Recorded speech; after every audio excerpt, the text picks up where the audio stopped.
The kingdom of Eldora was once known for its beauty. Its fields were golden, its rivers sparkled, and its markets hummed with life. But that was before the darkness came. It arrived unexpectedly, creeping over the horizon like a vast, impenetrable shadow. The sun, which once lit the land, was slowly swallowed by this unnatural force, and no one knew where it had come from. The people of the kingdom, once full of joy and vitality, now lived in fear. The darkness did not just take away light, it took away hope. King Aldric was the ruler of Eldora, and he had watched helplessly as his kingdom descended into despair. For years he had tried everything. He had sent his bravest knights on quests to discover the source of the darkness, and he consulted countless scholars, all of whom returned with empty hands and empty hearts. He turned to the gods, praying with all his might, but the darkness remained. It was as though no force, magic or prayer could dispel it.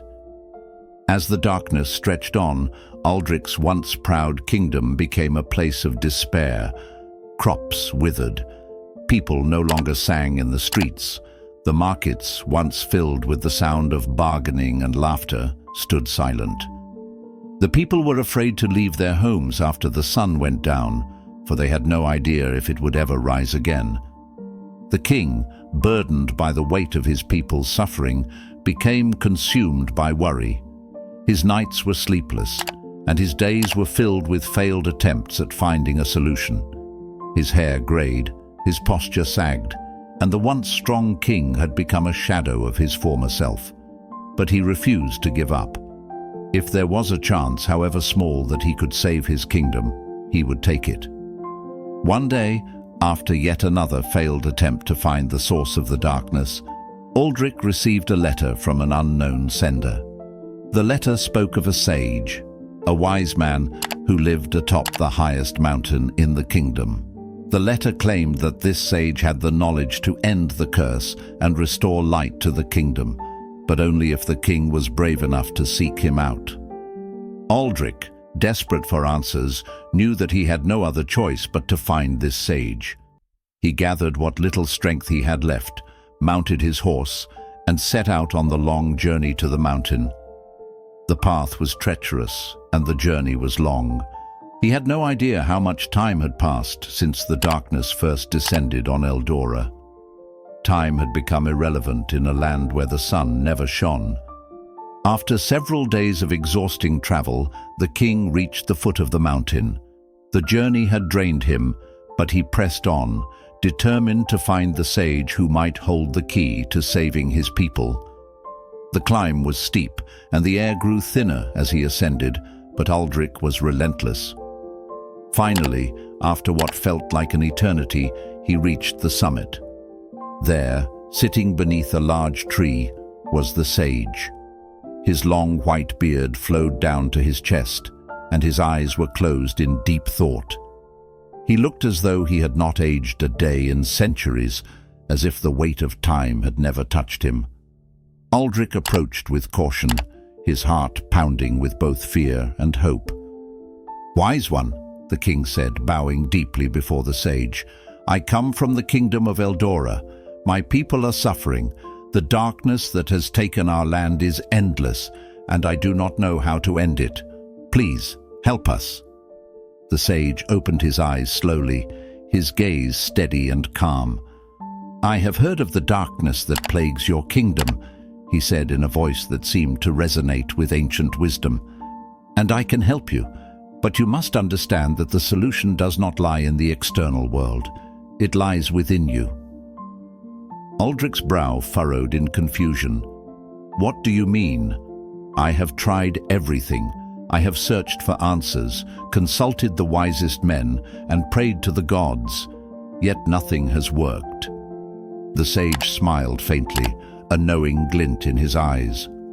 "The darkness you face is not merely an external force. It is a reflection of the fear and uncertainty that resides within you. The moment you conquer your fear, the darkness will begin to recede." The king shook his head, frustration rising within him. "Fear? The darkness is all around us. It is not just in my heart, it is in every corner of my kingdom. How can I possibly defeat it with mere courage?" The sage nodded thoughtfully and reached into his robes. He pulled out a small candle, a simple, humble thing. The wax was rough and uneven, and the wick looked barely long enough to light. The sage handed the candle to the king. "Light this candle," the sage instructed, "and the darkness will flee." Aldric looked at the candle in disbelief. It seemed so small, so insignificant. He had faced armies, storms, and countless challenges as king, but nothing had ever seemed as daunting as this endless night. How could such a tiny flame possibly banish such overwhelming darkness? "Are you sure this will work?" Aldric asked, his voice laced with skepticism. The sage met his gaze with unwavering calmness. "Sometimes even the smallest spark can chase away the greatest shadows. It is not the size of the flame that matters, but the king." Aldric hesitated, but with no other option, he took the candle in his hands and with a steady breath, he lit the wick. The small flame flickered to life, casting a faint glow around him. Aldric watched, unsure of what to expect. But then something extraordinary happened. The moment the flame was lit, the darkness surrounding the king began to pull back, as though the light had physical power. It started slowly, barely noticeable, but as the seconds ticked by, the light grew stronger, pushing back the gloom. The king stood in awe, his heart pounding in his chest. And then, as if in response to the light, the sun began to rise on the horizon. The first rays of sunlight pierced the darkness, casting long shadows across the land. The sky turned from black to deep blue, and the stars, which had been hidden for so long, began to fade from sight. The darkness was lifting, and light was returning to the kingdom. The king could hardly believe his eyes. He turned to the sage, who was now standing beside him, a small smile on his lips. "Do you see now?" the sage asked. "It was never the darkness that needed to be defeated. It was the fear within you that gave it power. Once you embraced the light, the darkness had no choice but to retreat." Aldric, his heart swelling with gratitude, fell to his knees. "I understand now. I was so focused on the external world, trying to control the forces beyond my reach, but the true power lay within me all along. Thank you, wise one." The sage nodded, his expression serene. "Remember this lesson, King Aldric. When you face darkness in your life, know that the smallest act of courage, the simplest spark of hope, can make all the difference." With newfound understanding, King Aldric descended the mountain and returned to his kingdom. The darkness was gone, and with it, the fear that had plagued his people. They rejoiced as the sun shone brightly once more. The kingdom flourished again, and the people, grateful for the king's courage, rebuilt their lives with a renewed sense of hope. Moral of the story: sometimes the smallest act of courage is all it takes to conquer the greatest fears. The light within us can push away even the darkest of times.